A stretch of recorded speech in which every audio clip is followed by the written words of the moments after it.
Hello, this is going to be a little bit of a long video. I don't think it's going to go two.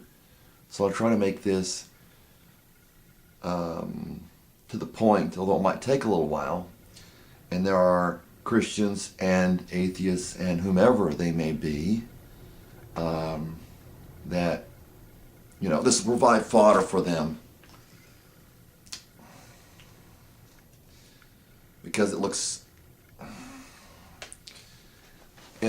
something that they think is humorous. Okay, so what we've got is self-determination. And people screw up.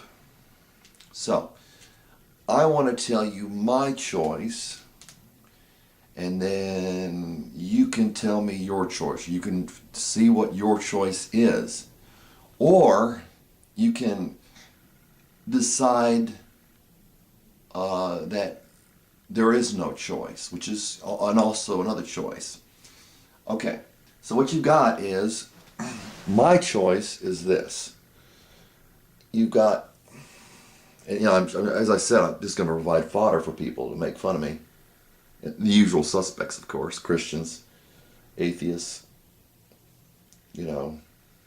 whatever type people. I'm going to tell you my choice. Okay, and you don't have to believe this. It's up to you.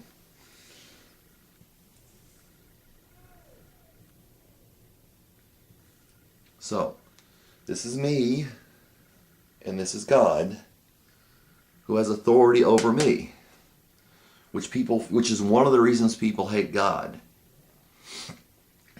That's not the only reason people hate God. So I want to get into some of the reasons that I feel, that I believe. You like my chain? Isn't that pretty? One of the reasons I feel people hate God is what we do is to kind of consolidate things. We're over here. And we want to blame, just like work or church or something. When we're unhappy, there could be different things that people do that are wrong, or things that happen that are wrong or bad. So we're over here, and, just like everybody else, I used to be here, just like everybody else. And I did not believe I was causing my own problems. Now, what people do is, what I've done, I think what everybody does is, because of friends or because they like themselves, they think they're good people. What they do is, they say, here's me and here's God, when really here's me and here's God. So I went from here, over to here. How do you do that?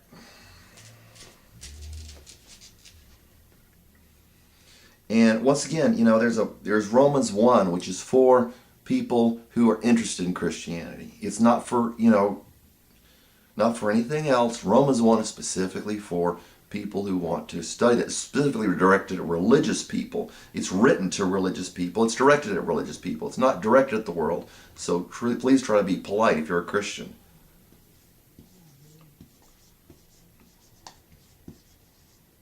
Oops.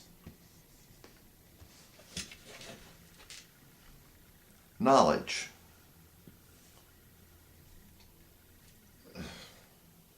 Okay? Getting a shadow there. Knowledge. And I'm not talking about if you know the capitals of the world. Okay? You're over here. It's like when you're at work and you blame the boss. Or when you're at work, you blame a coworker because it's somebody else that's got the problem, which is very true. Other people have the problem, but that doesn't help me. If I can't change them, what do? well, I'm in a bad situation in life, right? We're all in a bad situation in life. Life is not fun a lot of times. So we can blame God and criticize. Okay? When you know what's going on, then you can come over here. You can call it faith, and faith is for me, faith is having sufficient evidence for what I can't see, is one way of saying it. This was an aspect of it. So if I don't like God because I don't like other people, then I'm mad. And I have a reason to be mad, because God is not this. God is, bad. Then I look good. See, I can exculpate myself by culpating God, putting the culpability on God. Then God looks bad and I look good. So this is an interesting phenomenon, though. So then people like this, they know there's something involved like this. But most Christians want to justify themselves. They link with this, their image of God, which is related to idolatry. You make God in your own image. It's not the same thing as idolatry. It's different, but it's similar. And they say, well, if I'm good and God's bad, then so is this person. So what we've got is a fascinating phenomenon. Is what happens is we've got Frankenstein. That's not readable very well. Frankenstein over here, and he's upset at what he's doing. See, this, it's one way. If you ever read the book Frankenstein by Mary Shelley, he's upset about some things. Okay, there are people that like to pull out things about, anger with God and all that stuff, which is very accurate. Frankenstein saw people and he blamed God for it. But he couldn't do that to himself. So then Frankenstein split.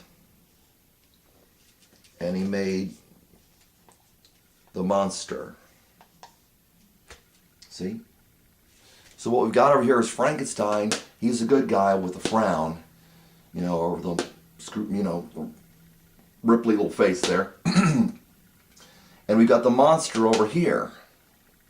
So if the monster shows anything but evil, then Frankenstein becomes very, very angry, because that's not what he wants to hear.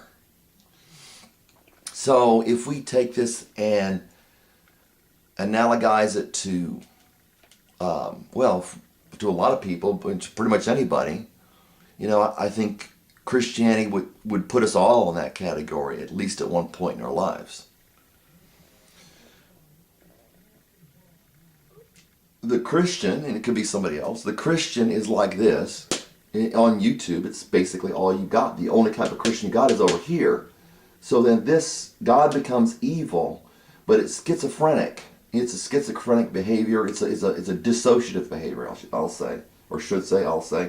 Schizophrenic is so dissociative because you put the guilt on God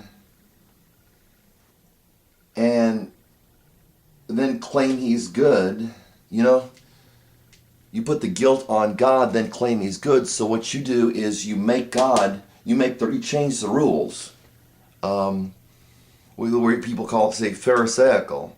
The Pharisees were following God, and yet they killed Jesus Christ. They were following God, and yet they killed Paul. They were following God, and yet when the rulership killed James in the Bible, in Acts, the Jews were very happy, and then it pleased the Jews. The Bible says it wasn't all the Jews, and it pleased the leader because they were happy they pleased the Jews. So that's how it works. Thank you.